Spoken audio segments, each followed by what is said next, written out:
Muzan master के mention में आ चुका था और तभी मास्टर अपनी वाइफ अमाने से कहने लगते हैं, आखिर ये मुजान दिखता कैसा है? जिसके चलते अमाने उन्हें बताती है ये तो बिल्कुल माइकल जैक्सन जैसा दिखता है। और मुजान की पूरी अपीयरेंस जानने के बाद मास्टर कहने लगते हैं, मुजान की बुत्सु जी, मुझे मालूम था कि तुम मुझे मारने के लिए जरूर आओगे। और ये बात सुनने के साथ ही मुजान कहने लगता है, मैं तुम्हारी हालत जानकर काफी ज्यादा हैरान हूँ। तुम तो किसी जिंदा लाश की तरह बन चुके हो। जिसके चलते मास्टर सीधे बैठ जाते हैं और मुजान को बताने लगते हैं, कुछ समय पहले डॉक्टर ने मुझे कहा था कि मैं मारा जाऊंगा, लेकिन 6 महीने बीत चुके हैं और मैं अभी तक जिंदा हूँ। और शायद मैं इसीलिए जिंदा हूँ ताकि मैं तुम्हें जलाकर मार सकूं। लेकिन तभी मुजान कहने लगता है, अब तुम्हारा ये सपना कभी पूरा नहीं होने वाला, क्योंकि मैं ही तुम्हें मार डालूंगा। जिस सब के चलते हम लोगों को बताया जाता है कि मुजान और मास्टर दोनों ही एक ही ब्लड लाइन के हैं और मुजान के डीमन बनने के साथ ही पूरी ब्लड लाइन के ऊपर एक कर्ज आ गया। जब भी इन लोगों की ब्लड लाइन के अंदर कोई पैदा होता तो वो काफी जल्दी मारा जाता और इन लोगों का क्लैन खत्म होने की कगार पर पहुंच गया था। लेकिन तभी एक प्रीस्ट ने इन लोगों को एक सलाह दी, तुम लोगों की ब्लड लाइन से एक डीमन ने जन्म लिया है और जब तक वो डीमन खत्म नहीं हो जाता ये कर्ज जारी रहेगा। और उस प्रीस्ट ने अपने परिवार वालों की शादी इन लोगों के क्लैन से करवा दी, जिससे मास्टर की क्लैन वाले करीब 30 साल तक जी पाते। और ये बात जानने के साथ ही मुजान कहने लगता है, ये बात पूरी तरह से बेफिजूल है। आज तक मैंने लाखों लोगों को मारा, लेकिन कभी भी मुझे सजा नहीं मिली। ना ही मैंने आज तक गॉड पर विश्वास किया है, ना ही बुद्धा पर। लेकिन तभी मास्टर मुजान से पूछने लगते हैं, तो आखिर तुम ही बता दो, आखिर तुम जिंदगी में क्या करना चाहते हो? और इस बात का जवाब तो मुजान भी नहीं दे पाता। मुजान को यहाँ पर काफी ज्यादा अजीब लगने लगता है, क्योंकि जिस क्लैन के लीडर को वो आज तक ढूंढ रहा था वो उसके सामने था, लेकिन अभी तक उससे उस पर जरा भी गुस्सा नहीं आ रहा था। मुजान मास्टर के घर को देखने के साथ ही सोचने लगता है, पता नहीं क्यों, लेकिन ये जगह मुझे जानी पहचानी सी लग रही है। और कितनी ज्यादा अजीब बात है कि इस मेंशन के अंदर इसके परिवार के अलावा और कोई भी मौजूद नहीं है। और तभी मास्टर मुजान से पूछने लगते हैं, तुम्हारा मोटिव जरूर अनंत काल तक जीना होगा। जिस पर मुजान कहने लगता है, बिल्कुल सही कहा तुमने, और वो सपना मैं नेज़ुको को अपने अंदर मर्ज करने के साथ ही पूरा कर लूंगा। और तभी मास्टर कहने लगते हैं, तुम नेज़ुको को कभी नहीं ढूंढ पाओगे। जिसके चलते मुजान समझ जाता है कि नेज़ुको किसी हाईली सिक्योर्ड जगह पर मौजूद है। तभी मास्टर कहने लगते हैं, तुमने आज तक जितने भी लोगों को मारा है उनकी आत्माएं तुमसे बदला लेगी, और तुमने इस जगह पर आकर काफी ज्यादा बड़ी गलती कर ली है। वो सभी हाशिरास तुम्हें मारने के लिए जाग चुके हैं, और मेरे मरने से वैसे भी किसी को फर्क नहीं पड़ने वाला, क्योंकि मैं इतना ज्यादा इम्पोर्टेंट नहीं हूँ। तभी मुजान कहता है, क्या तुम्हारे मारे जाने से सभी डीमंस खत्म हो जाएंगे? और मास्टर उसका जवाब देते ही कहने लगते हैं, अगर तुम्हें ऐसा लगता है तो बिल्कुल हाँ। और मास्टर की ये बात सुनने के साथ ही मुजान को काफी ज्यादा गुस्सा आने लगता है और वो मास्टर को मारने के लिए उनके काफी ज्यादा नजदीक आ चुका था। और तभी मास्टर कहने लगते हैं, इससे पहले कि तुम मुझे मारो, मैं एक बात कहना चाहूँगा।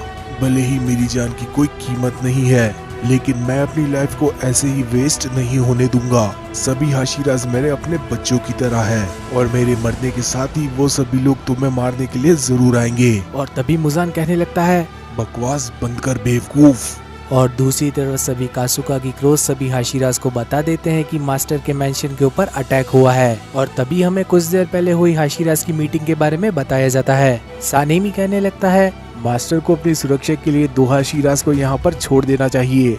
और ग्योमी सानेमी का जवाब देते हुए कहने लगता है, मैं 19 साल की उम्र में ही एक हाशिरा बन गया था, और तब से मैं मास्टर को हर समय अपनी सिक्योरिटी बढ़ाने के लिए कहता रहता हूँ, लेकिन मास्टर ने आज तक मेरी बात नहीं मानी। और प्रेजेंट टाइम के अंदर सानेमी मेंशन के पास पहुँचने ही वाला था, लेकिन अचानक से उस जगह पर एक काफी बड़ा ब्लास्ट हो जाता है, जिसके चलते मास्टर का मेंशन उड़ चुका था। और उसे देखने के साथ ही सभी हाशिराज चौंक जाते हैं। और दूसरी तरफ यहाँ तांजीरो को ब्लड और फ्लैश की स्मेल आने लगती है। ब्लास्ट की वजह से मुजान की बॉडी भी घायल हो चुकी थी, और मुजान अपने मन में सोचने लगता है, ये आखिर क्या किया तुमने? ये मास्टर कोई आम आदमी नहीं था। बेवकूफ ने मुझे मरवाने के लिए अपनी पूरी फैमिली को ही सेक्रीफाइस करवा दिया। उस एक्सप्लोजन के अंदर कुछ स्पाइक्स भी थे, जिसकी वजह से मेरी रीजनरेशन पावर कम हो चुकी है। ये बेवकूफ हाशिराज भागते हुए मेरी तरफ ही आ रहे हैं। मुझे अपनी बॉडी को जल्द से जल्द रीजनरेट करना होगा। और तभी उस जगह पर एक डीमन अपना ब्लड डीमन आर्ट यूज करता है, जिसके चलते मुजान के शरीर में काफी सारे स्पाइक्स पेनिट्रेट हो जाते हैं। मुजान सोचने लगता है, आखिर ये कौन सा डीमन है? अब तो मैं मूव भी नहीं कर पा रहा। लेकिन मुजान अब धीरे धीरे उन सभी स्पाइक्स को एब्जॉर्ब करने लगता है। लेकिन अचानक से उस जगह पर तमायो आ जाती है जो कि मुजान के शरीर के अंदर अपना हाथ घुसा देती है और मुजान सोचने लगता है आखिर ये यहाँ क्या कर रही है।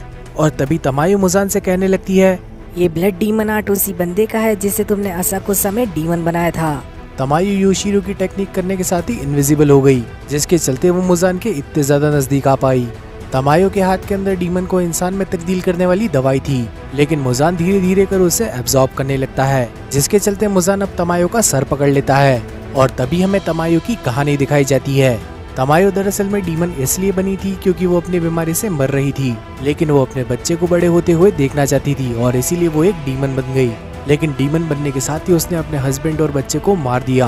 लेकिन तभी मुजान कहने लगता है तुम एक डीमन हो और तुम्हें इंसानों को मारना अच्छा लगता है। और तमायो बताने लगती है मैंने आज तक जितने भी लोगों को मारा है उन्हें अपनी मजबूरी में मारा है और आज मैं अपने पापों का पश्चाताप करूंगी। और अचानक से वहाँ पर ग्योमी की एंट्री हो जाती है जो कि अपने हथियार के एक ही वार में मुजान का भेजा उड़ा देता है। और अब इसी चीज के चलते हम लोगों को पास्ट का एक सीन दिखाया जाता है। मास्टर उस समय पर 14 साल के थे और ग्योमी 18।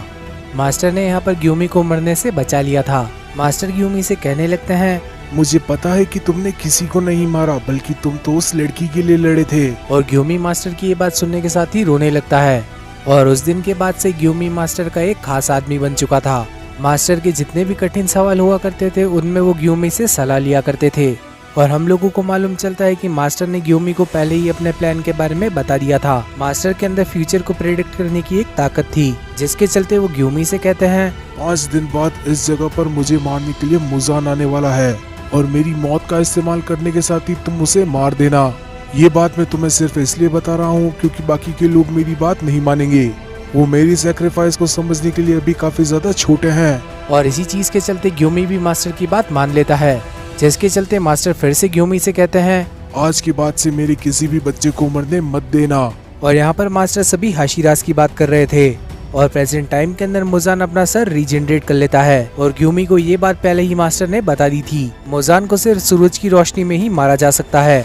और ग्योमी भी यहाँ पर मुजान की रीजनरेशन स्पीड को देखकर सोचने लगता है ये तो साउंड की स्पीड से भी ज्यादा तेज अपने आप को रीजनरेट कर पा रहा है। मैंने किसी भी डीमन के अंदर ऐसी पावर कभी भी महसूस नहीं करी। मुझे बाकी के हाशिराज के साथ मिलकर इसे सुबह तक यहाँ पर रोक कर रखना होगा। लेकिन तभी मुजान भी यहाँ पर अपना ब्लड डीमन आर्ट यूज करने लगता है और ग्योमी मुजान के अटैक को रोकने के लिए यहाँ पर स्टोन ब्रीदिंग की 3rd फॉर्म का यूज करता है, जिसके चलते वो मुजान का अटैक रोक लेता है। और अचानक से उस जगह पर बाकी के सभी हाशिराज भी पहुंच जाते हैं, जिसके चलते ग्योमी सभी को बताने लगता है तुम सभी लोग मेरी बात ध्यान से सुनो। यही है मुजान की बुत्सुजी और इसकी गर्दन पर वार करने से ये नहीं मरने वाला। इसे मारने का सिर्फ एक ही तरीका है जो कि है सूरज की रोशनी। और मुजान का नाम सुनने के साथ ही बाकी के सभी हाशिराज वहाँ पर जम से जाते हैं। लेकिन तांजीरो मुजान को देखने के साथ ही काफी ज्यादा बौखलाने लगता है, जिसके चलते वो सभी हाशिराज अपनी अपनी ब्रीदिंग फॉर्म्स का यूज करते हुए मुजान पर अटैक करने लगते हैं। लेकिन अब अचानक से उस जगह पर इन्फिनिटी कैसल आ जाता है और ये सभी हाशिराज उसके अंदर गिर जाते हैं। और तभी मुजान कहता है आज मैं तुम सभी डीमन स्लेयर्स का खात्मा कर दूंगा। लेकिन तांजीरो उसे धमकाते हुए कहने लगता है मैं आज तुम्हें यहाँ से नहीं जाने देने वाला, मैं आज ही तुम्हें मार डालूंगा। लेकिन अगले ही पल तांजीरो इन्फिनिटी कैसल के अंदर गिरता ही जा रहा था। लेकिन तभी वहाँ पर ग्यू आ जाता है जो कि उसे बचा लेता है। लेकिन अचानक से तांजीरो के पीछे एक डीमन आ जाता है, जिसे वो वाटर ब्रीदिंग की 1st फॉर्म सरफेस स्लाइस से मार देता है। लेकिन अचानक से उस जगह पर काफी सारे और भी डीमंस आने लगते हैं। लेकिन तभी ग्यू और तांजीरो वाटर ब्रीदिंग की 3rd और 6th फॉर्म को यूज करने के साथ ही उन सभी डीमंस का खात्मा कर देते हैं। और दूसरी तरफ ओबनाए और मित्सुरी साथ में थे। ओबनाए भी मित्सुरी को यहाँ पर सरपेंट ब्रीदिंग की 5th फॉर्म यूज करने के साथ ही बचा लेता है और ये चीज देख मित्सुरी काफी ज्यादा खुश हो जाती है। दूसरी तरफ ग्योमी और मुइचिरो साथ में थे जो कि डीमंस का खात्मा कर रहे थे। और तभी ग्योमी कहने लगता है इस जगह पर जितने भी डीमंस मौजूद हैं उनकी पावर लेवल करीब लोअर मून जितनी है। तभी मुइचिरो ग्योमी से मास्टर के बारे में पूछने लगता है और ग्योमी बताता है मास्टर अब मर चुके हैं। तभी मुइचिरो कहता है क्या मास्टर ने ये जानबूझकर किया? जिस पर ग्योमी कहता है हाँ तुमने सही कहा। और तभी हमें बताया जाता है कि मास्टर इन सभी लोगों को अपने बच्चे की तरह रखा करते थे। तभी मुइचिरो कहने लगता है उस मुजान ने मेरे भाई को ही नहीं बल्कि मेरे दूसरे पिता को भी छीन लिया, जिसके चलते वो मुजान को मारने की कसम खाने लगता है। और ग्योमी बताता है तुम चिंता मत करो, यहाँ पर सभी को ऐसा ही फील हो रहा है। और तभी हम लोगों को साने में दिखाया जाता है जो कि अपना आपा खो बैठा था। वो सभी डीमंस का गला ऐसे काट रहा था जैसे कि मक्खन पर चाकू चला रहा हो। इस जगह पर इनोसुके भी मौजूद था, जो कि कहने लगता है, अपनी ट्रेनिंग को टेस्ट करने का काफी ज्यादा अच्छा मौका मिला है मुझे। और गेन्या इस जगह को देखने के साथ ही समझ चुका था कि ये डीमंस का किला है। जेनित्सु को यहाँ पर एक जानी पहचानी सी आवाज सुनाई देने लगती है और शिनोबु को यहाँ पर काफी सारे ब्लड की स्मेल आने लगती है। वो स्मेल एक रूम के अंदर से आ रही थी और दरवाजा खोलने के साथ ही उसे मालूम चलता है कि उस जगह पर काफी सारी लड़कियों की डेड बॉडी पड़ी थी। उन सभी लड़कियों को डोमा खा रहा था। डोमा सेंस कर लेता है कि उसके रूम के अंदर कोई आया है। डोमा कहने लगता है, अच्छा हुआ नाकिमी मेरे लिए इतनी सारी स्वादिष्ट लड़कियां लेकर आई। और इसी चीज के चलते ये एपिसोड यहीं पर खत्म हो जाता है। और अब क्या सारे हाशिराज मुजान को मारने में कामयाब हो भी पाएंगे? ये चीज हम लोगों को मांगा के अंदर आगे ही मालूम चलेगी। मांगा की प्लेलिस्ट का लिंक मैंने आप लोगों को डिस्क्रिप्शन में दे रखा है, तो उसे भी चेकआउट करना मत भूलना। और इस वीडियो को लाइक करने के साथ ही चैनल को भी सब्सक्राइब कर लेना। और आखिर में नोटिफिकेशन बेल को ऑन करना मत भूलना, ताकि फ्यूचर में आने वाली वीडियोस की नोटिफिकेशन आपसे मिस ना हो। तो अब मिलते हैं इसी टाइप की और किसी अमेजिंग वीडियो के अंदर। तब तक के लिए बाय एवरीवन।